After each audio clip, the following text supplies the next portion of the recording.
Ladies and gentlemen, good evening. Welcome to this very important interview that I have today in the series of conducting interviews for the Hellenic American Project in collaboration with the Greek Elder Care, a very important organization. And we're very honored to have a well-known, author who, with her books, brings aspects of Greece, of Greek American and American history. And this is very important because your books is not only about Greece, is not only about Greek Americans, but also part of the American culture. And this is very important. Second generation Greek American. I want to welcome you, Effie Kammenou. And this interview, as we discussed earlier, will go to 3 or 4 various directions, interconnected to each other. We start with the personal and family background, community involvement and ethnic attachment, and perspectives of the future of Hellenism, and of course, the most important thing about your books. So let's start by stating your name and where you were born and grew up. Okay, first I want to thank everybody for being here, and I thank Angie for choosing my book for the book club, and for you for doing this interview, because I'm honored to be able to share my story and to have it part of your project. All these stories from all these families and people, they might all be similar, but everybody's story is different in some nuanced way. So I appreciate that you invited me. Especially stories who have a drama. I think it was Tolstoy, an author, who said, well, all families are the same when they're happy, but it's completely different when it is a disaster, right? How we respond to that.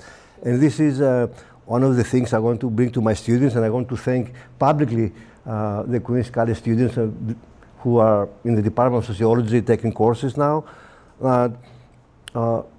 Like the myth of Sisyphus, right? Which is part of what I got from your books. Pushing the rug, going uphill, and the moment you say, oh my God, I'm here, then the rug rolls back and you have to do that again. Meaning that don't worry if you make mistakes or you fall down. The most important thing is to get up and continue, right? Yeah, that's true. There's a lot of this is one of the messages I got. Struggles, second chances, and perseverance. Actually, we had a discussion in class about second chances, and I'm glad that we're going to combine all this. But let's start. You tell us your name, place of birth, and family roots. So, my name is Effie Kammenou. I was born in Manhattan, and we moved to Queens, and then we moved to Long Island when I was 9, Comac, East Northport, particularly, and I lived there till I got married.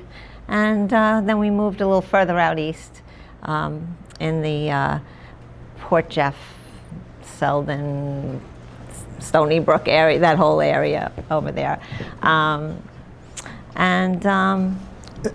Port Jefferson, hosts a large Greek American community, from what I know. Yeah, we have a beautiful church, and we have a beautiful festival and every year, and good community that supports it. I've been there a few times. Yeah. You were there? Yeah, I go there a few times. Oh, okay. Yeah, we just had it a couple weeks ago.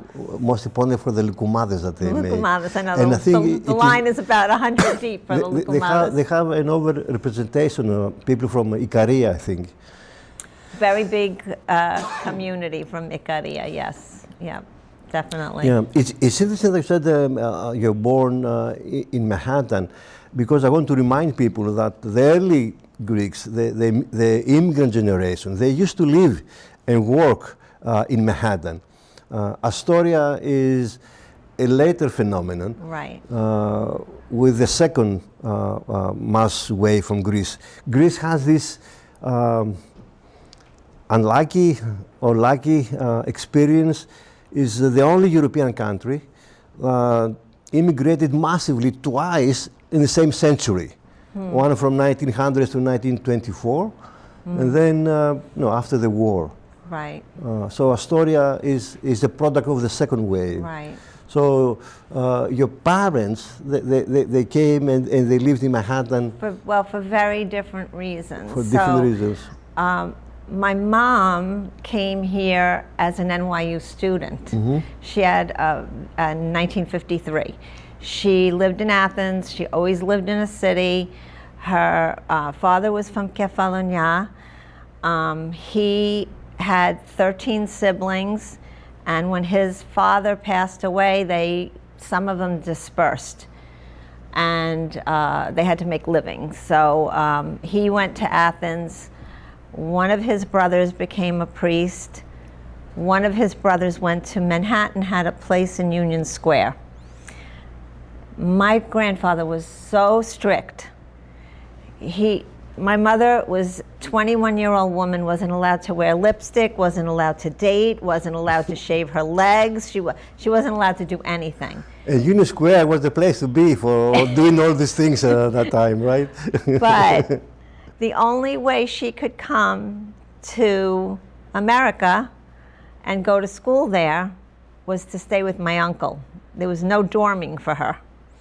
So, and she was very highly kept in, his eyes were on her at all times.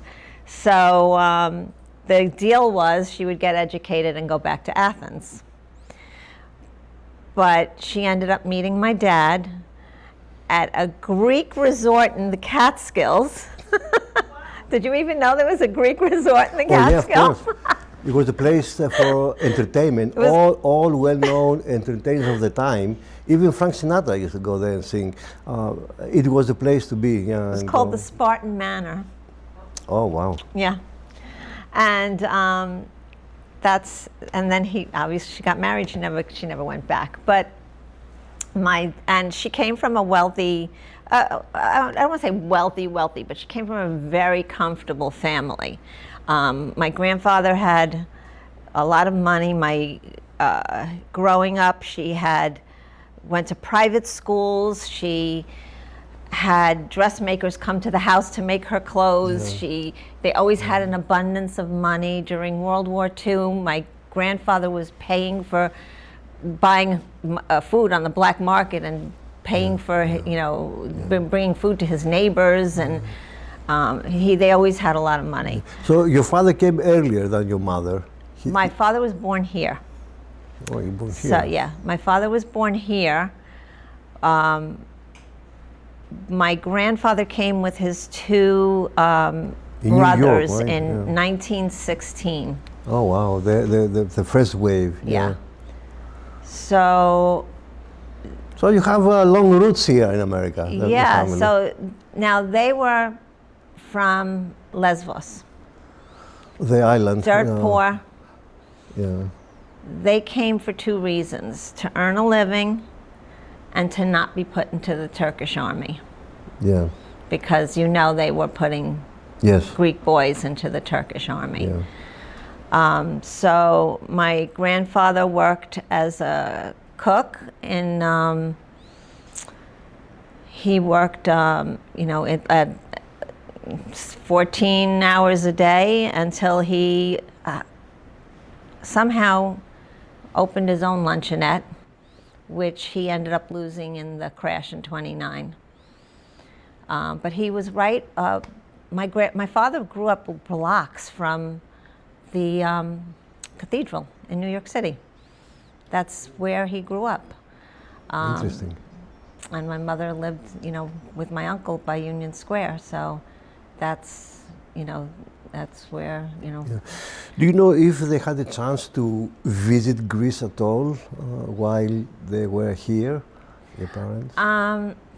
As single or as married? So my dad is a little boy. They went. It amazes me that people had no money, but somehow or another they got back to Greece because my dad went to Mytilene a lot. He has memories of being in Greece in the summer all the time. And my grandmother, she could never make up her mind where she wanted to live. When she was here, it was better there. When she was there, it was better here. So she could never make up her mind. But they had moved back for a while, and then they came back. But yeah, my dad, he was back and forth a lot. Very interesting. Yeah. Which is typical of the Greeks of that time. Greece was always their dream to go and visit. High percentages of sojourning or visiting, unlike any other European group. Even the Italians, who are southern, is the global south, right, or the Mediterranean south, only a small number of them returned to Italy. But the Greeks of course, Italy is a divided country between the north and the south, two different nations or attitudes. Right. Or behavior. I don't think they were a full country back then Yes, yet, yes, right? yes. Yeah, after the war. Still, I guess, in some areas. But for Greeks, this is very interesting. This passion to return Greece and help in any way. So you're born here. Mm-hmm. But I went there when I was 2.5 and was there for 6 months. So it was actually my first in the island language. or in Athens? No, Athens. But I went with my mother for 6 months. Yeah. I returned when I was about 3, a little over 3. But yeah. You don't have memories from then? Vague. Yeah. Yeah. I do have vague memories. And then the second time you visited? The second time I visited was only 9 years ago, believe it or not. We'll discuss about that gap. Yeah. Because you speak Greek, and this is interesting. So growing up, it was this dual universes. You speak Greek at home? I don't speak great Greek. I don't speak really good. We spoke earlier. Yeah, my Greek isn't very good. You're timid. I think you do speak. I understand it better than I speak it. Yeah. So I came back to the States not speaking any English. And I didn't speak any English when I went to kindergarten. I was 4.5 when I went to kindergarten. Interesting. And the teacher said she can't speak to any of the children. So my parents made a very huge mistake and started only speaking to me in English. And that's a big mistake. Yeah, because you had to adjust and go to an American school. Yeah, so it was necessary. I understand that, but I see a lot of kids that are bilingual and trilingual. Mm-hmm. And at that age, kids can speak multiple languages because their brain can handle that at that age. As you get older, it's harder and harder to learn new languages and absorb it. But I see little kids that speak. I see kids that one of my granddaughter's friends, the father is Arabic, the mother is French. She speaks English, French, and Arabic, and she's 4. Yeah, wow. There's no reason. But I think my parents, I understand what they did. Mm-hmm. They were thinking the best for me, but it wasn't the best for me because I lost a lot of the language. But they did send me to Greek school. So I did learn how to read and write, but I didn't follow through. I was like the typical grade school kid that said, I don't want to do this. Of course. Yeah, it's normal. Yeah. And that community was the Long Island community now? Yes, St. Paraskevi and Green Lawn I went to at that time. Yeah. So how was the community? The typical festival, the Greeks, get together, the music. How was at home? They play Greek music. There was any Greek books or newspapers? Not so much the newspapers, but my dad was extremely religious, so it was more like the Orthodox Observer. He would, and those kinds of things, that he would read the religious books in Greek and both in Greek and in English. He was extremely well read, and he just felt reading religious text in Greek was more authentic. The Greek papers that he would get were more religious than political. Yeah. Yeah. But growing up, you had the Greek friends or more American friends? You know, when we lived in Queens, I felt like we had more of that than once we moved to Long Island. So my mother didn't drive. She grew up in Athens. She moved to New York City. And then when we moved to Long Island, which she wanted us to have a backyard and everything, all of a sudden she felt very stranded because she didn't know how to drive. And the neighborhood where I grew up, I went to Comac schools, I always would joke that the neighborhood was 40% Jewish, 40% Italian, 20% other, and I fell into the other. I mean, the priest's son, who was like 4 years older than me, went to our school. And then there was one other girl that ended up in my Greek school classes that was half Irish and half Greek, half Greek, half Irish. She was the other Greek girl in our school, and that was it. How is this community now, if you visited them? Or how is the Greek American community now?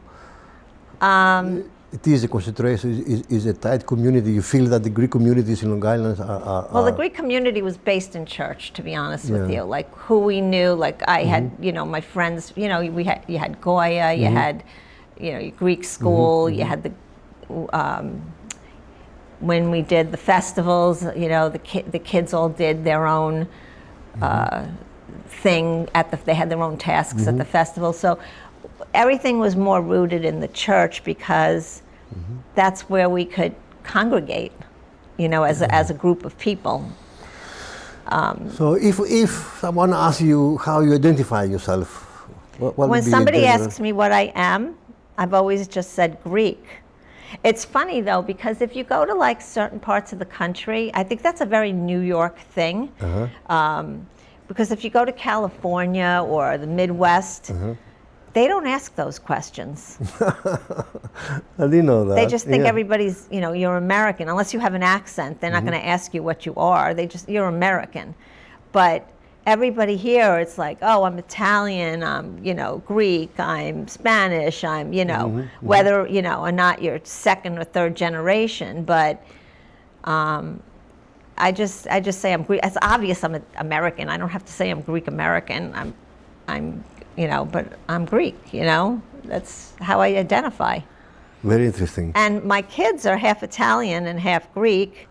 And if people ask them what they are, they just say they're Greek. Oh my God, this is fantastic. But it all comes down to, again, the church, because they're Greek Orthodox. So they just automatically say they're Greek. Yeah. And then if somebody says, well, your last name isn't Greek, I'll go, well, I'm half Italian, half Greek, but their last name isn't even Italian because my husband is 1/4 German from his paternal grandfather, so he ended up with a German name. So it gets confusing. This is very interesting. Well, this is the beauty of multiculturalism. Recently we discussed that in our class, and I said, this great experiment, what we call America, this is the beauty of it, that when we talk about social cohesion, what keeps us together is not our similarities, but our beautiful differences. Right. So, and this is the beauty of being. And that shouldn't go away. Like when people talk about, I feel like we've become a society where everybody's trying to not, how can I say this? They don't want to show the beauty of everybody's culture. They want, I think that is what nativism, makes, those people who. I remember once at a festival, my mother spoke Greek to somebody, and to answer her, she goes, now we knew this girl was Greek. And we knew she knew how to speak Greek, but she was very obnoxious about it and said, speak English. And we were just being polite because, you know, like you're at a Greek festival, you know the person's Greek, you speak Greek, you know, you speak real, everybody does it, right? And I'm like, that was very, very rude, you know, I thought. Yeah, of course. I'm not insulted when people speak language in a store or whatever, you know. I think it's great when people are speaking language that they're comfortable speaking. Absolutely, yes. It doesn't insult me. I think it's just wonderful. And I wish, somebody asked me once what if I could have any superpower. It was an author interview question. If I could have any superpower, what would I want it to be? And my answer was, I would want to speak every single language so I could communicate with everybody. I think that would be amazing. Well, now with the AI, everything is possible, right? Oh, believe me, I'm always on my Google Translate trying to speak to somebody. Interesting. But yeah, the more we know other cultures, you know, we become better people, I think. Right. You know, this is a scientific fact, documented. So 9 years ago, you visited Greece. So Yes. probably you saw friends and family. Yeah, you well, know. not really, because I had a very tiny family. So my sister, well, I was offered when I graduated high school to go to Greece for the summer, and I stupidly didn't go. I was going to stay with my grandmother because two things. I was dumb. No, three things. I was dumb. I didn't go because I was afraid. You're so harsh to yourself. I know I am. I'm very self-deprecating. I was afraid to fly.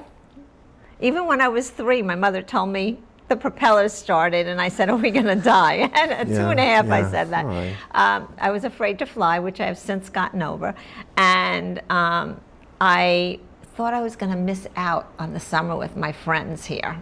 Okay. And my sister went when she graduated, and she didn't want to come back.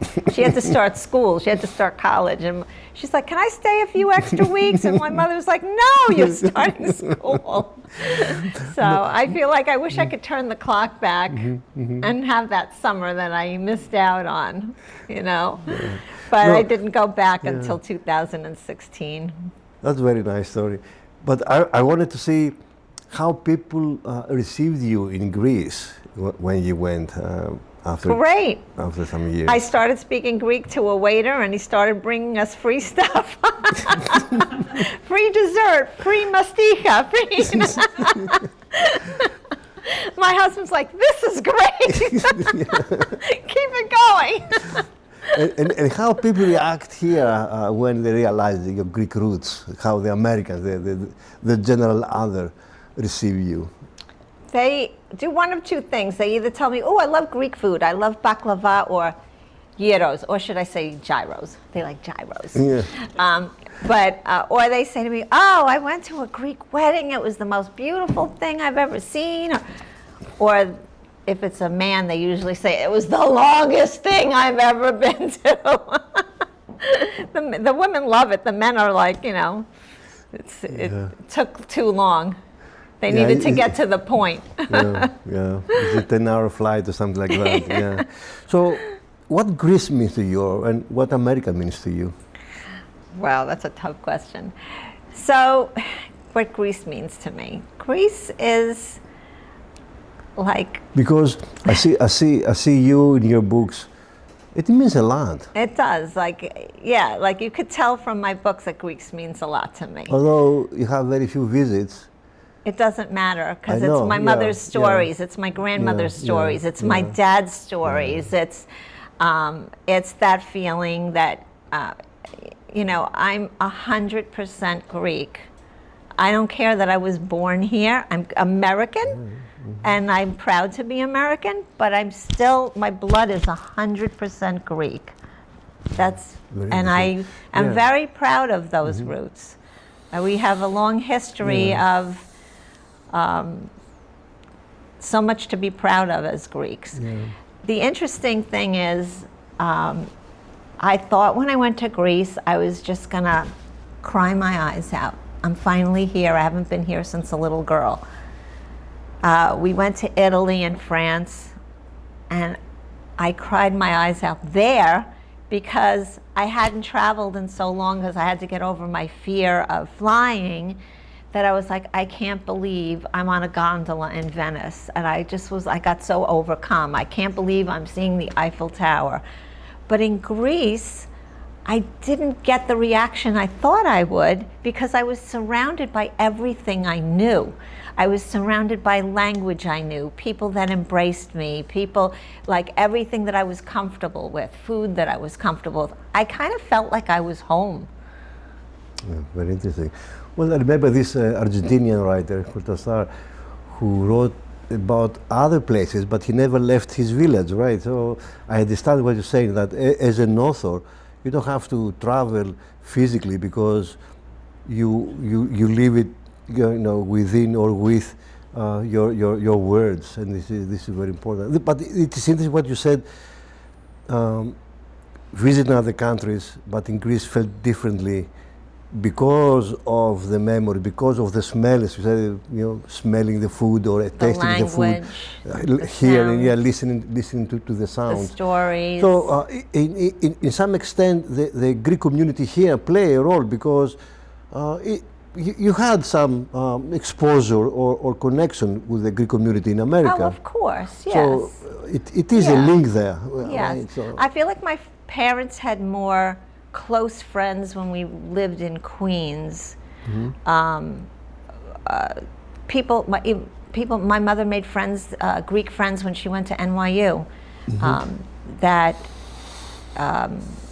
One of them introduced her. One of her friends introduced her to another couple that we actually became closer. She became closer to. My parents became closer to, and they ended up being my kubari. Mm-hmm. They were my aunt and uncle. To me, they were like their children are my cousins, even though we're not blood related. We're very close.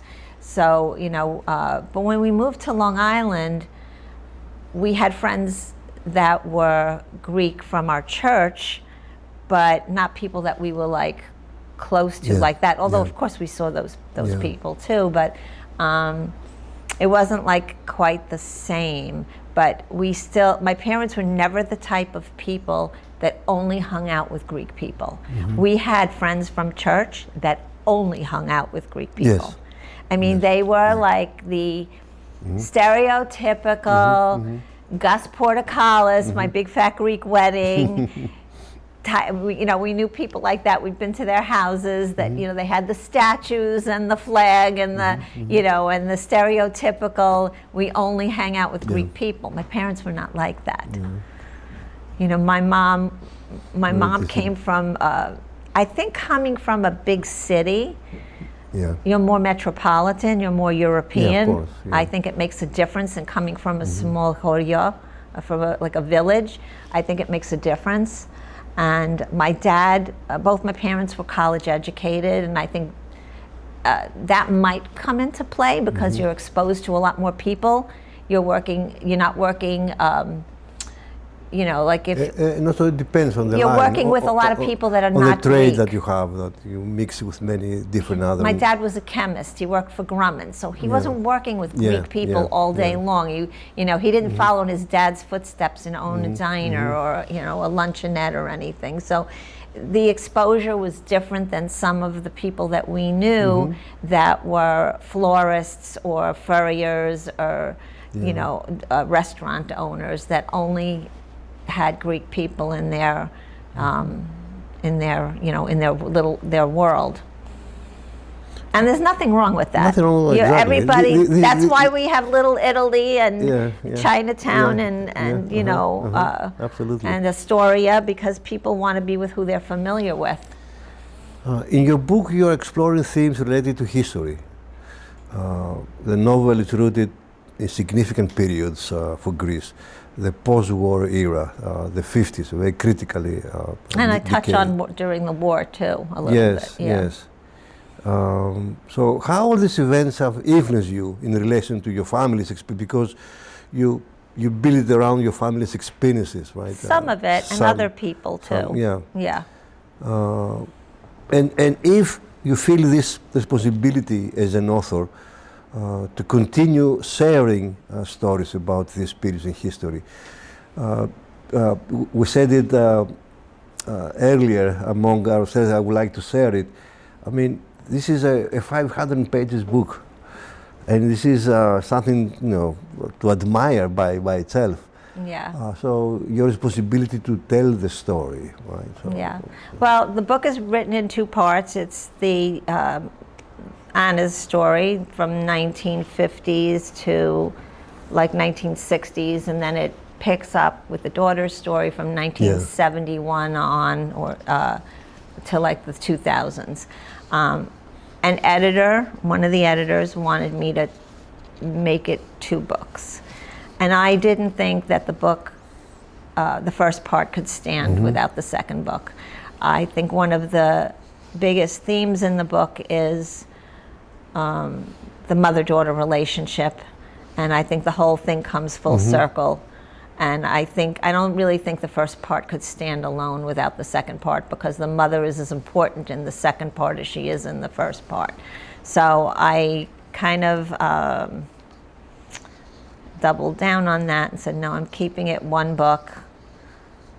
Did have to shave some parts out, backstory, back history of some of the characters, which I did keep that information, and some of it's in the second book.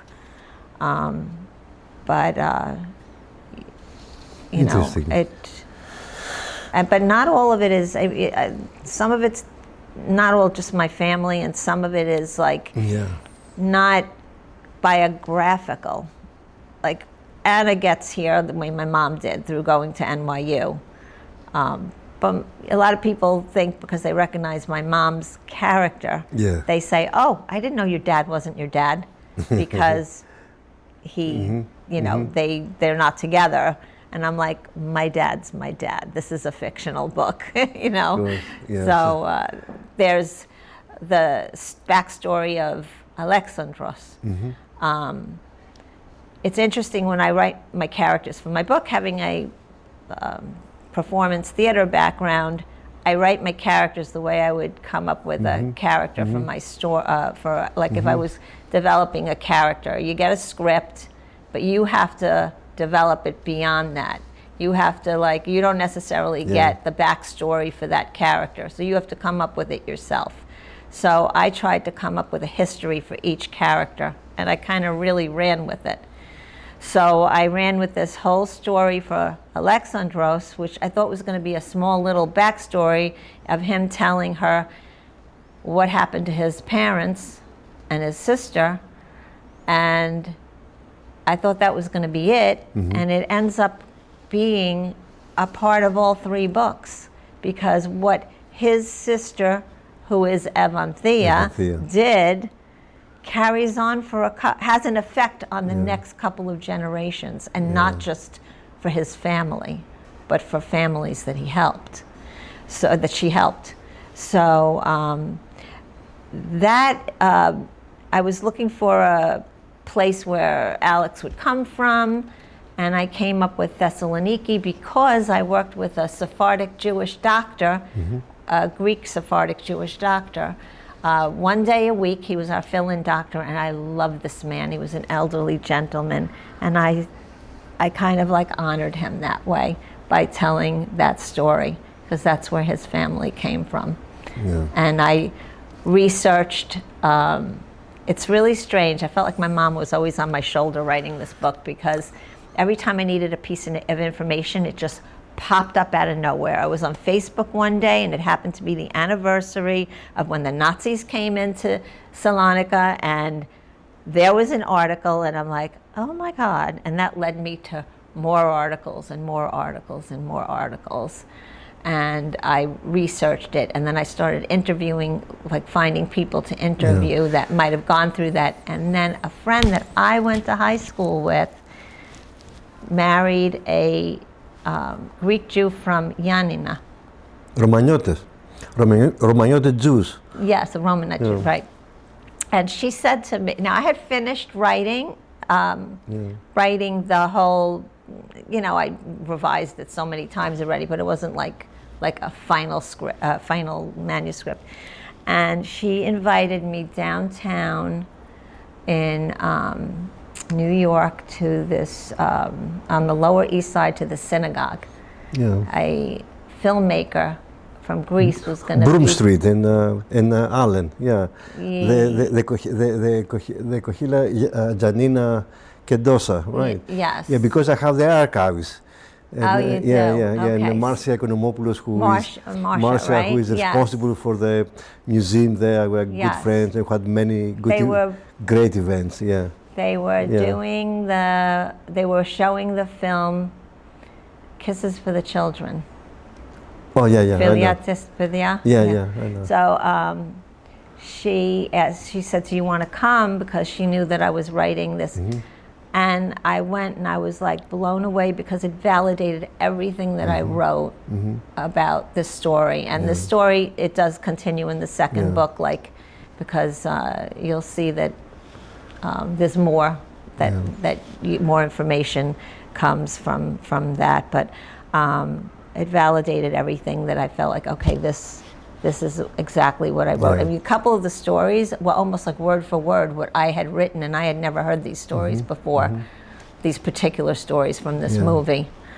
But so I got inspiration not just from my family, but from other people, of course. and even the things my mom told me, because she was a 10-year-old, 9, 10, during World War II, during the Nazi occupation. She had it from a child's point of view. And of course, her parents tried to protect her as well. So I had to research what was happening in Athens, too.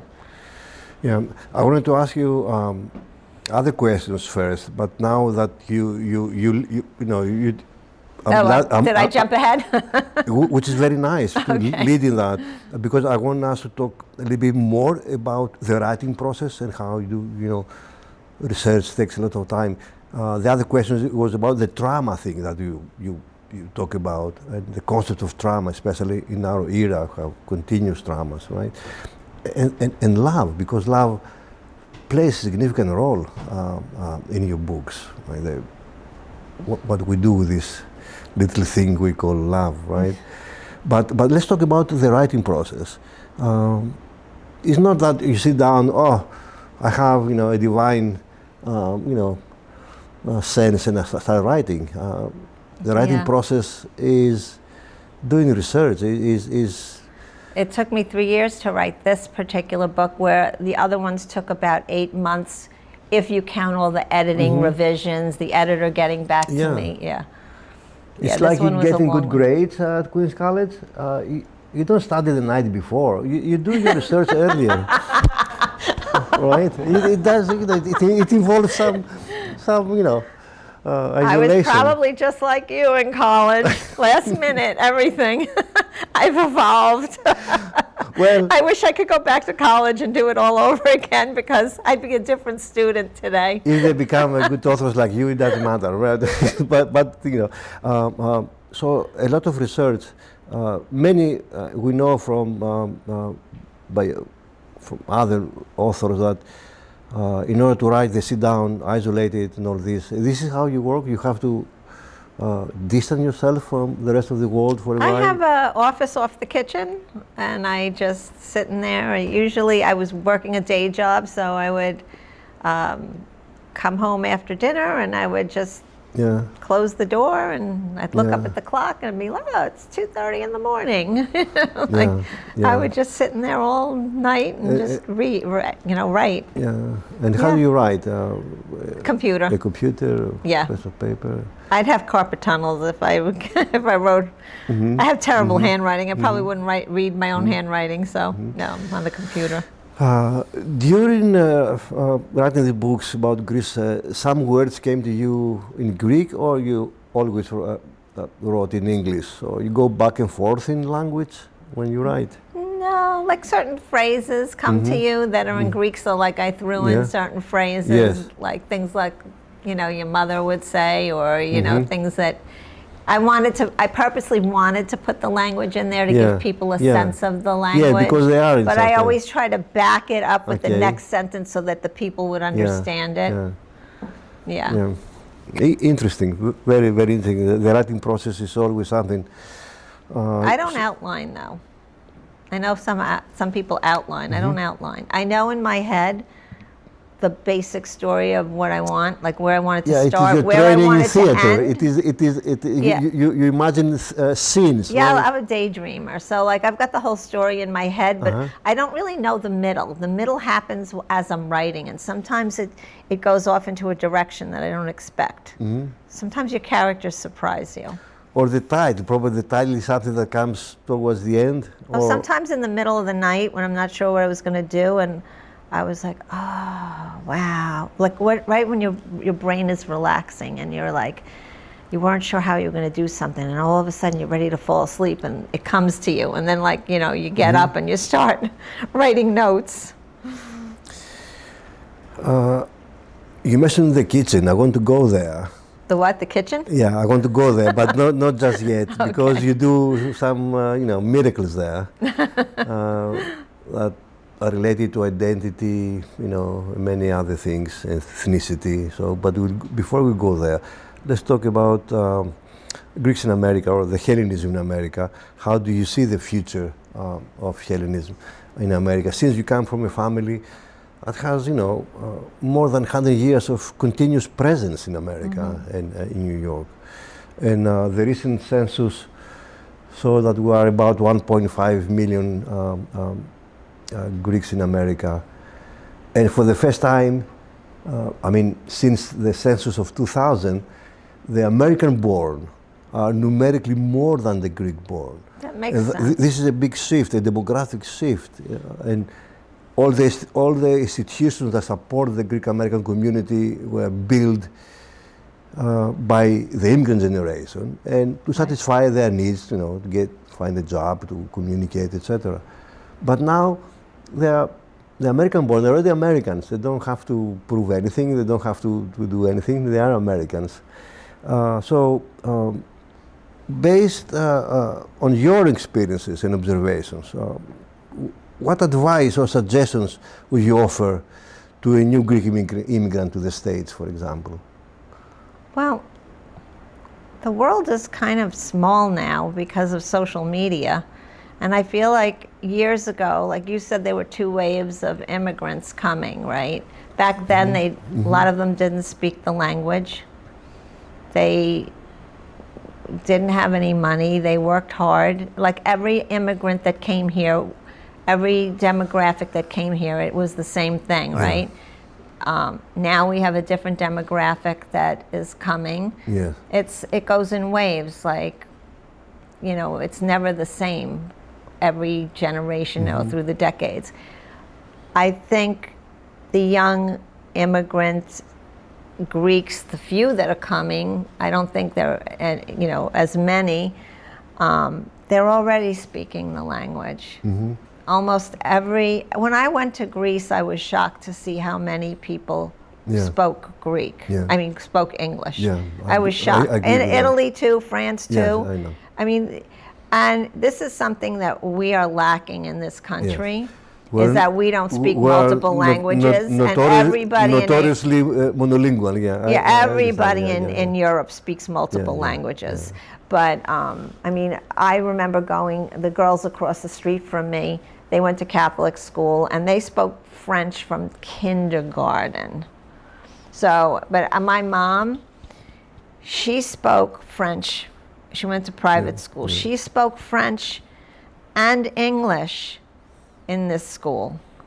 So she came to this country speaking English. So I think it's the same for the young people today. They're speaking English. They're on social media. They know what America's like. I don't think it's a big push for anybody. I don't think even like if we wanted to go to a foreign country and we spoke Greek or Italian or French, it would be, if we spoke those, it wouldn't be a push for us. I understand. So I don't think it would be the same experience as 100 years ago. Maybe see. Well put. Additionally, what guidance would you give to the American-born generations of Greek descent, if the continuity of Greeks in America in the 21st century? I think it's important, whatever your roots are, to hold on to them. I don't think, I know we're American, but this is what America's made of a conglomerate of people that came from all nationalities, and I think that is what makes us so beautiful, and I don't think that should ever be let go of, and that goes for us. My grandchildren, I'm always teaching them little Greek words, little Greek phrases, trying to sing little nursery rhymes that my mother sang to my kids. My daughter Eleni, I sent her to Greek school for 2 years, but it was really hard for her. She was involved in so many activities, and all the kids in her class came from families that spoke Greek in the house. My husband's not Greek, so it was really, really difficult. And then once my mom passed away, it was even more difficult because she would speak to them much more than I would try to. But it doesn't, again, like you said, I think we had a conversation outside, it doesn't make them any less Greek. They are very proud of their Greek roots. My nieces and my nieces who have kids now, they also try to speak to the kids little words in Greek. They hold on to the Greek traditions. We've all gotten married in the Greek Orthodox Church, fortunately, which, I mean, I don't want to bring religion into it, but I think for us, it does tie in. Our Greekness ties in with our, and I know there are Greek Jews, and there are people Catholics or Muslims. Right, they're a small percentage. The majority of us are Orthodox. There are people that are Greek that I know that are atheists, but but for the majority of us, our Greekness is kind of tied into the church because that's where we congregate. And we do the socialization, the center of socialization. Exactly. Yeah, I understand that. In this almost last section of this wonderful talk, you having a good time, guys? Yes. We should continue. All right. Well, because the last 2 years, I have developed a new course in our department. I used to teach a new course you're teaching, and I enjoyed it very much. Sociology of food. That I would have loved to have that class when I went to college. Definitely you're going to come and give us a lecture one of these days, and especially when we do the study abroad. We hope we go this January to again the winter session. In Greece, to go to the education excursions to see the Acropolis, Delphi, etc., but also teach sociology of food and the Mediterranean diet and all these great things. And but in your case, studying and seeing some of your videos, how foodways, recipes, and culinary knowledge act as key vehicles for cultural survival. And continuity in the Greek American community, and that it's a lot of interest for us. So tell us about this part of your life. When you don't write these marvelous books, how all this started, and what recipes have been passed down into your family. They're all from my yaya and my mother. Yaya is Greek for grandma. It's funny because the recipes are tough because I've had to, in some cases, I've had to figure them out how to write them because I grew up watching, and it was like a little of this, a little of that, a handful of this. And it's like, okay, how do I write this? And I had to figure out how to do them. Baking is a little bit more of an exact science, as we all know. But I don't know, I thought I might have been the only one, but I found out I am not, from other Greek people that I know. They would say for a glass of, a tall glass of flour. I'm like, a tall glass of flour? How is that a cup of flour? Is that a cup of flour? What is that? I'm like, oh my gosh, how am I gonna do this? How am I gonna write this recipe, So I really had to figure things out, but it's, I just watched my mom, and she taught me, and my yaya taught me, but I never got to do the good stuff. It was always grate this orange, you know, right, or you did or part of the whole squeeze production. You had a small part. Yeah, or beat the egg, or I wanted to form the kularakia. You know, I wanted to make the cookie into the shape. But, you know, I didn't get to do that until I was actually making them in my own house. But, yeah, I learned from, you know, just from watching and, you know, and doing it. I was on the phone with my daughter on the way here, and she was making yemista.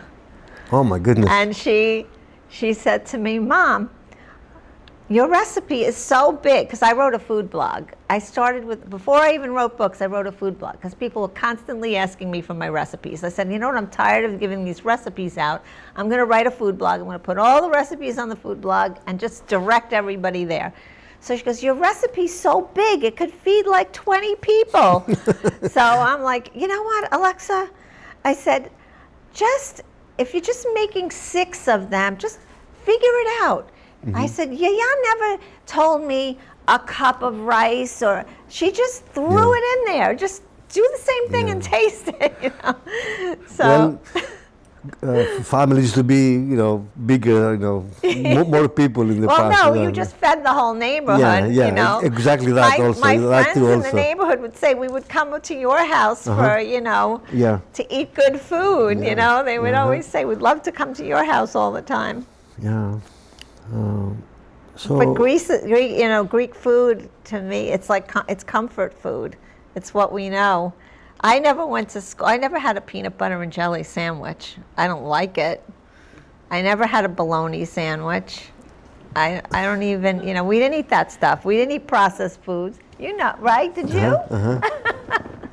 We didn't eat that stuff. Are there any particular dishes you associate with holidays, for example, or celebrations of family gatherings? And I make them. My nieces make them. My sisters make them. We all, you know, make them. I make pastizos, my favorite food.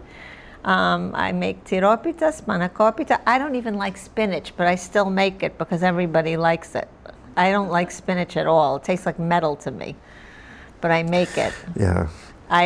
You know, I'm the only Greek in the world that doesn't eat seafood or fish. I hate it. So I don't make anything seafood or fish. So what we see here through at least 3 generations, since your daughter now, right? So the family immigrated from Greece, but they brought along the recipes. Yeah. And the food here. And then passed it down to you. And now you to your children. So we see how food works in mysterious ways to connect family, to connect ethnic identity, to connect community or neighborhood, right? And with other people, with other cultures. So this is very interesting. Yeah. And my grandkids, they love kukulakias, as they call them. Kukulakia. I have video of him eating, my grandson eating a kularakia and calling it a kukulakia.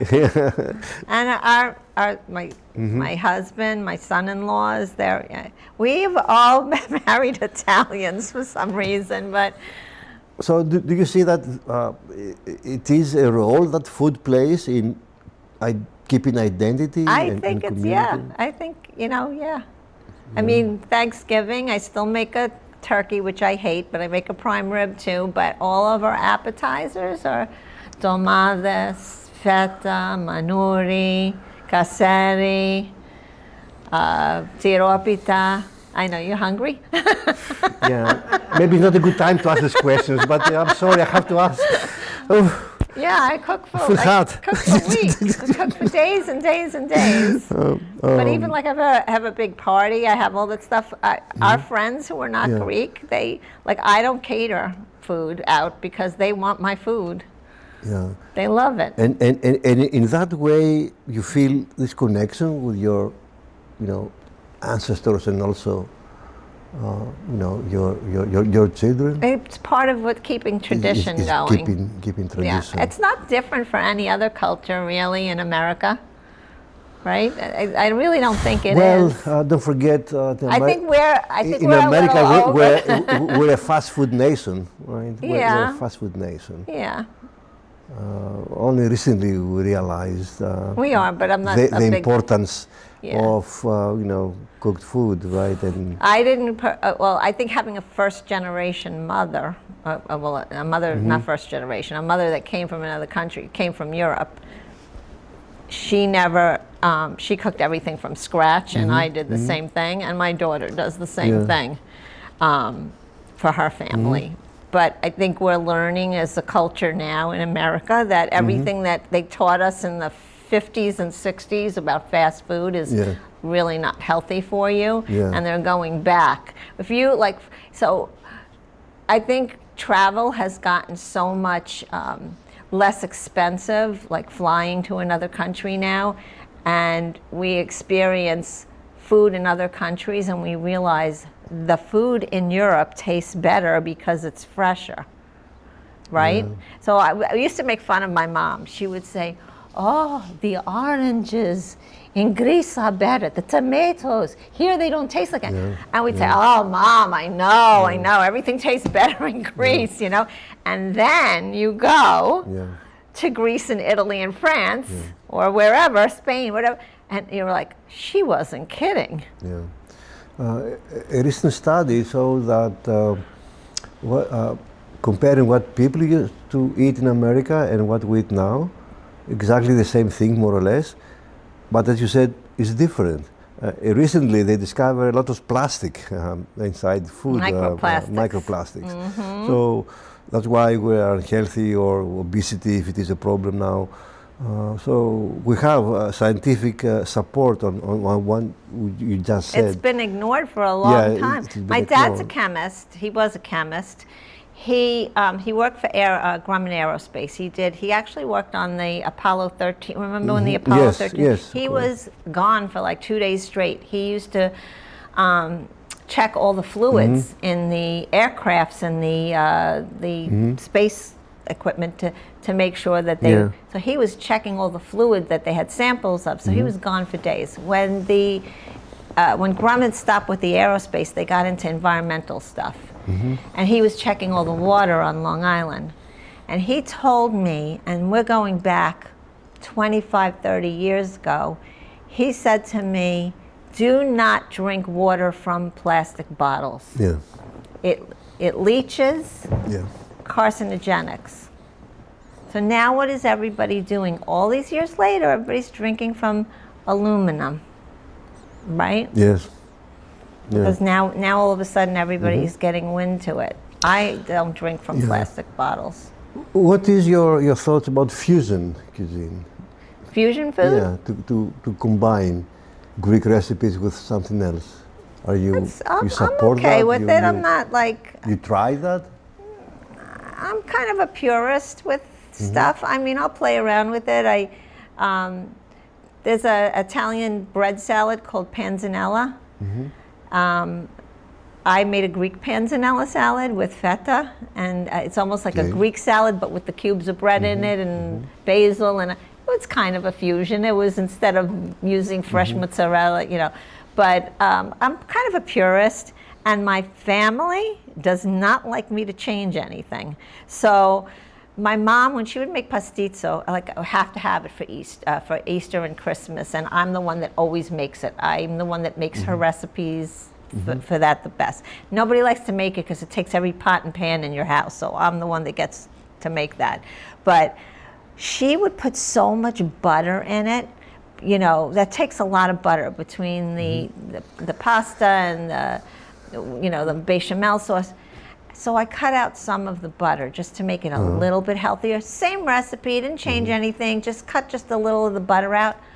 What did you do to Yaya's recipe? I'm like, it's just not floating in butter. No, you can't change Yaya's recipe. So I'm like, oh, okay. Because this is the connection. This is the connection to my mom who's gone. And same thing with the curabiadas. My mother used to, on the butcher block or the stone or whatever, she would put rose water on it. And I don't like the rose water on the curabiadas, so I don't make it with that. It's not Yaya's if you don't have the rose water on it. So Yeah. The tradition and the connection. Right. It has to be exactly the way she made it. So, yeah. So you're able to tell stories through recipes. You teach about community, about identity, and you do that for how long now with the recipes? You do that for some time now? The food blog? Yeah. Probably over 20 years, yeah. I've neglected that a little bit. I actually just posted something the other day.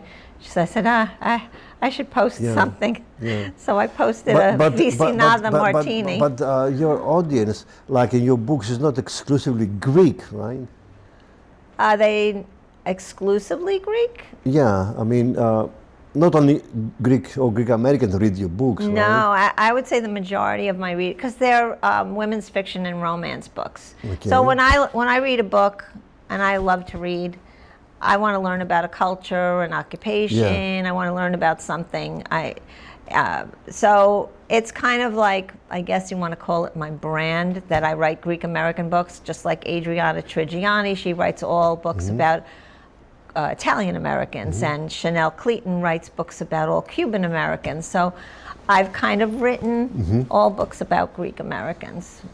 So but it's not only Greeks. The same with the recipes. Not only Greeks are interesting to your recipes. No, not at all. Actually, in the second series, in the first book of the second series, the girl is the main character is a cafe owner, and she has like an international flair to it. Yeah. So she doesn't just have Greek. She makes tres leches cake, and she makes Italian pastries, and she has coffees that match like the country that they come from. So I have some of the recipes from like other countries in there as well, although predominantly Greek, but I do have a few other recipes in there.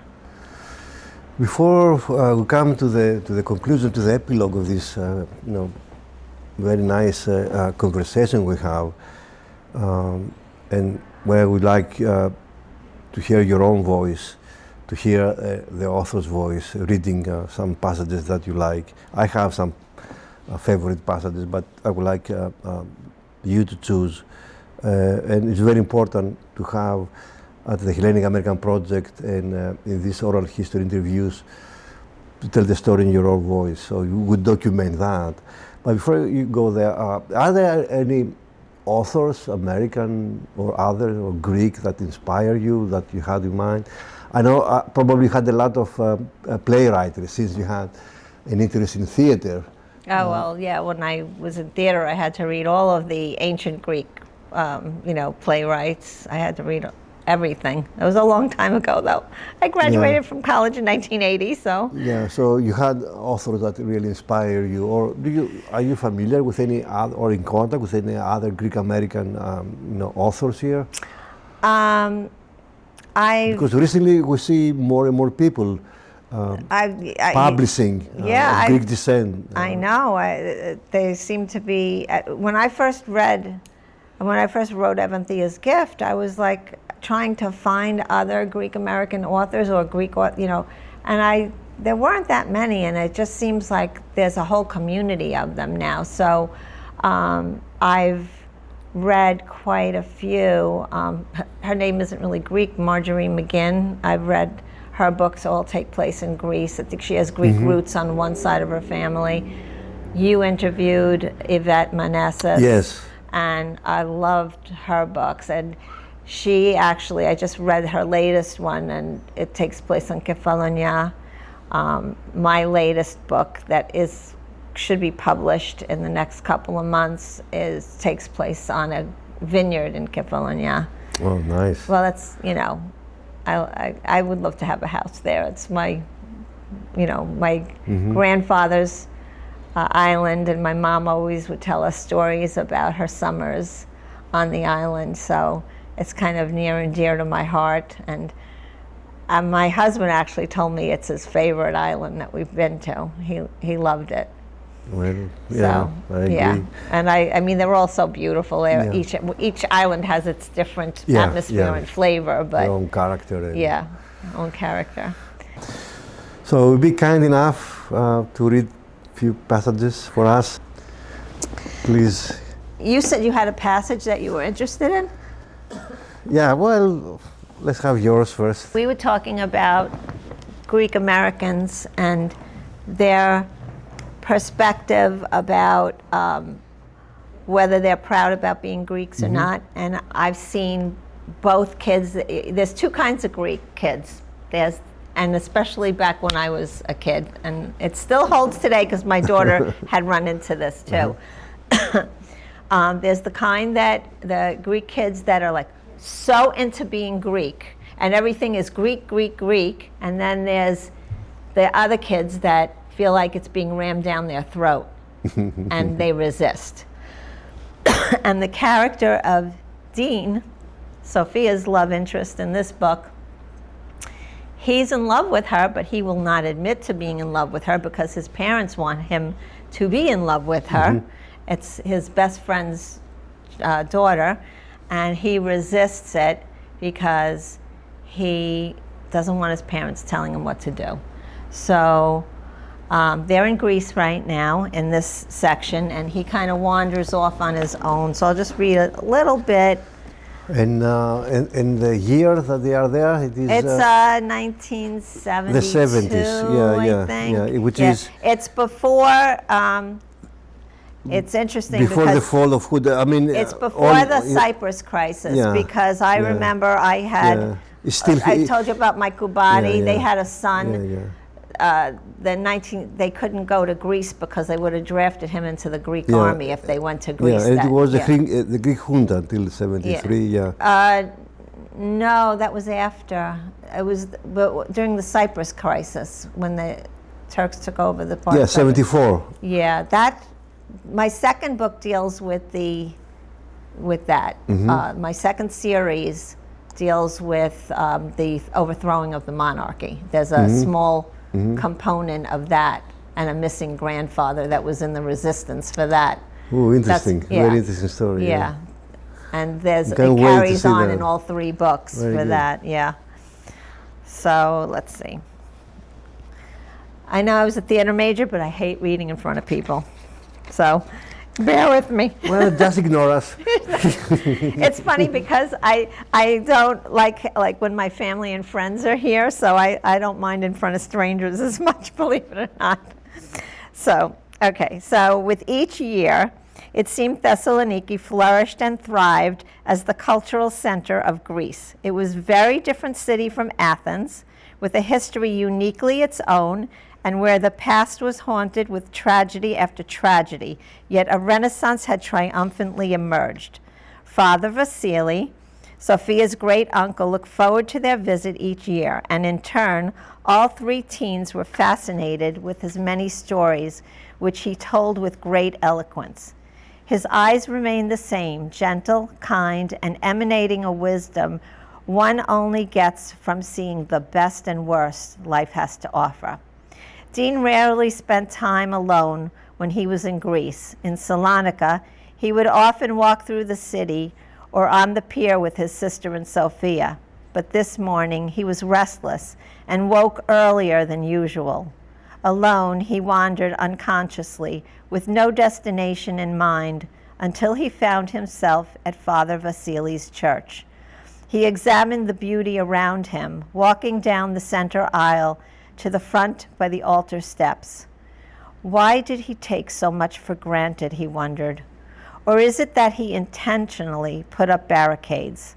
Here it was easy to question the worst part of himself, surrounded by such goodness. He stared up at the icons of the Holy Trinity, the Virgin Mary, and the saints and archangels, his mind drifting back to the innocent days of his childhood when he was an altar boy. He remembered his excitement the first time he pulled his robes over his head, an older boy helping him to cross the golden sashes. The melodic voice of Father Vasily pulled Dean out of his reverie and back to the present. Have you come to see me so early this morning, or have you come to pray? Father, I didn't see you there. I was just taking a walk, and somehow I ended up here. Ah, well, We often find ourselves where we need to be. What's on your mind, child? Father Vasily asked. Dean wasn't sure what to say or what he wanted to say. There was a tug pulling at his heart and an emotion he couldn't pinpoint, disturbing his insides. He ran his hand through his hair, flicking away some of the longer strands that were covering his eyes. As if in mid-thought, he began. I like being here, in Greece, I mean. Sometimes when I'm alone, I think about the summers here, how easy everything is. Like, I don't have a care in the world, and there are no expectations here. Expectations? Father Vasily motioned for Dean to take a seat at the first pew. You know, well, my dad. At home, he always wants me to be so Greek. It's like it's my job to preserve the Hellenic culture and make sure it continues for generations. Everything is Greek this and Greek that.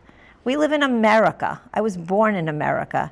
He says I should only date Greek girls, and he wants me to marry a Greek. God, I'm only 17. I don't know why he talks about marriage at all. And sorry, Father, but he shoves religion down my throat like I don't have a mind of my own. It never stops. I hate being told what to do. You said you don't feel that here. Why do you think that is? Father Vasily asked. I don't know. I guess because everyone here is already Greek. Exactly, the priest confirmed. When people are in a different country, they do what they can to hold on to what's familiar and what they're proud of. Home is home, and teaching their traditions to their children is the way to hold on to where they came from.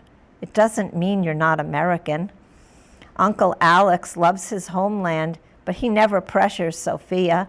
I wish my dad would give me a break. Your nephew has an open mind. My dad is so narrow-minded, Dean complained.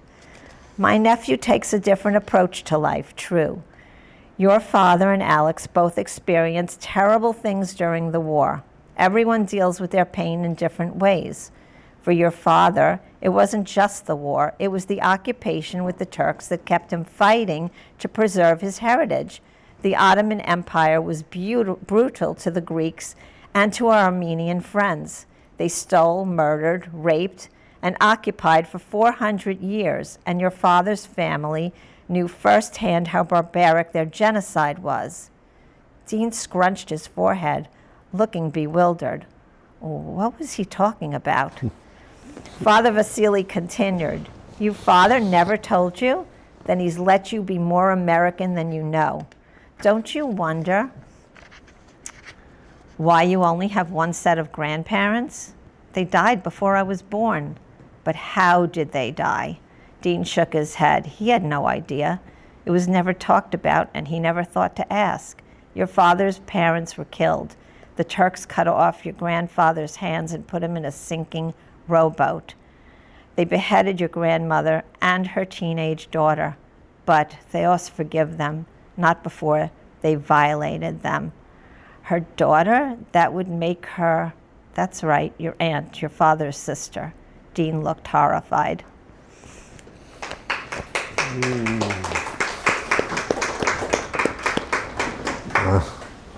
Drama. Drama. True drama. The sinking boat thing was actually a true story my mother told me about a relative. The beheading, the hands cutting, unfortunately.